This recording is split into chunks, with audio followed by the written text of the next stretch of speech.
The second book of Samuel, otherwise called the second book of the Kings.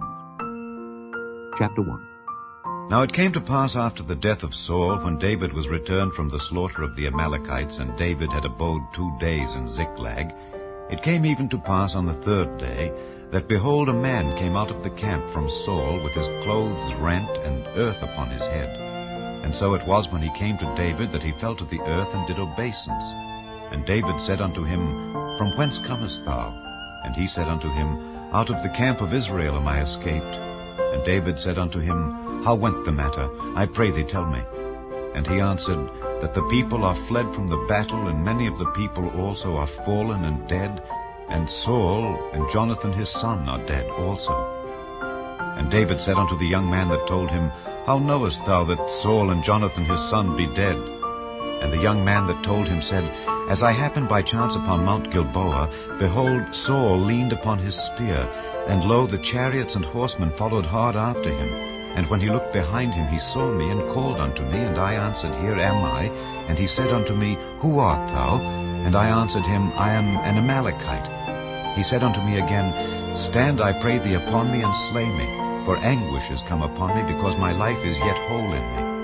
So I stood upon him and slew him, because I was sure that he could not live after that he was fallen. And I took the crown that was upon his head, and the bracelet that was on his arm, and have brought them hither unto my Lord.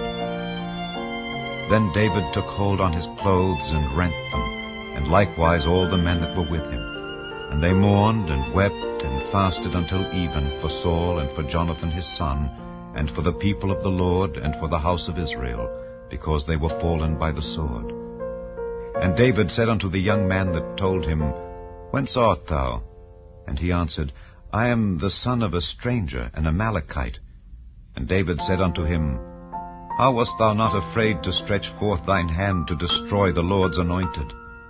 And David called one of the young men, and said, Go near and fall upon him. And he smote him that he died. And David said unto him, Thy blood be upon thy head, for thy mouth hath testified against thee, saying, I have slain the Lord's anointed. And David lamented with this lamentation over Saul and over Jonathan his son. Also he bade them teach the children of Judah the use of the bow. Behold, it is written in the book of Jasher. The beauty of Israel is slain upon thy high places. How are the mighty fallen!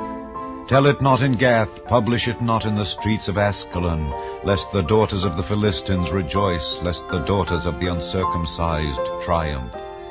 Ye mountains of Gilboa, let there be no dew, neither let there be rain upon you, nor fields of offerings. For there the shield of the mighty is vilely cast away, the shield of Saul, as though he had not been anointed with oil. From the blood of the slain, from the fat of the mighty, the bow of Jonathan turned not back, and the sword of Saul returned not empty.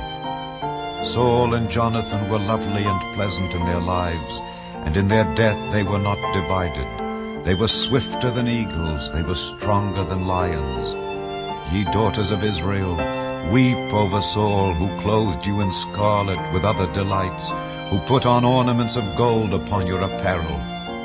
How are the mighty fallen in the midst of the battle!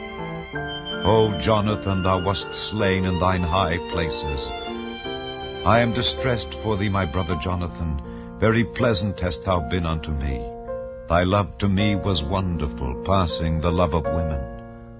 How are the mighty fallen, and the weapons of war perished!